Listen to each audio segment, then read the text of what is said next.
Hello नमस्कार. तर किरण मोरे नावाचा व्यक्ती आहे, तो ना मला मेसेज करत आहे, जे स्क्रीनशॉट मी लावत आहे. पहिले तर मेसेज केला, लव्ह यू पिल्लू, please reply me, love you बाळा वगैरे. तर मी त्याला आता कॉल केला. हे बघा. मोरे बोलत आहे का? हा बोला. तुम्हीच तर लव्ह यू पिल्लू प्लीज रिप्लाय मी असं टाकलं होतं, विसरलेत काय? आता उडून तर तुमचा नंबर माझ्याजवळ आला नसेल. कशाला हे केला? तर याला किरण मोरे नावाचा व्यक्ती आहे, स्क्रीनशॉट लावत आहे. तर याच्या घरच्यापर्यंत हा व्हिडिओ पाठवा.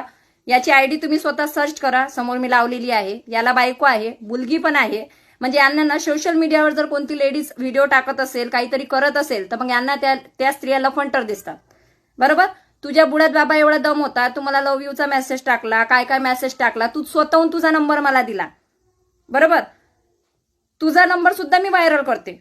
तुला लय शौक आहे ना मुलींना नंबर देत फिरायचा. तुझा मी नंबर आता व्हायरल करते आणि सगळ्यांना म्हणते याला कॉल लावा. हा लय पैसेवाला असेल, माझ्यासारख्या लय मुली असतील त्यांना नंबर दे आणि त्यांना पैसा पुरव. बाबा काय करायचंय तुला कर, पण इथून पुढं मला जर मेसेज केला ना, तुझ्या घराचा ऍड्रेस काढून तुला चपलेनं आणणार. मी जरी बिना नवऱ्याची राहत असेल तरी माझं चरित्र हे साप आहे आणि त्याच्यावर जर कोणी बोट उचललं ना, त्याला नांगळा करून मारायची माझी धमक आहे. ठीक आहे.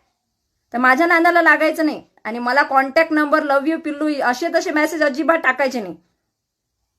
कळलं ना? हे तर मला माहित आहे. जर माझ्या नवऱ्याला तुझा ऍड्रेस म्हणजे तुझा नंबर आणि तुझी जर आयडी दिली ना, जरी तो तिकडे राहतो, तुझे 12 वाजवल्याशिवाय राहणार नाही. त्याच्यामुळे नीट आणि व्यवस्थित राहायचा. सोशल मीडियावर जर स्त्रिया वावरतात, त्यांचे व्हिडिओ टाकतात, तर असं नाही की त्या चरित्रहीन असतात. तुमच्या आईबाईंना कोणी असं बोललं तर तुम्हाला सहन होणार का? याच्या घरापर्यंत हा व्हिडिओ पाठवा, म्हणजे याला जरा डोकं ठिकाण्यावर येईल मूर्खाचं.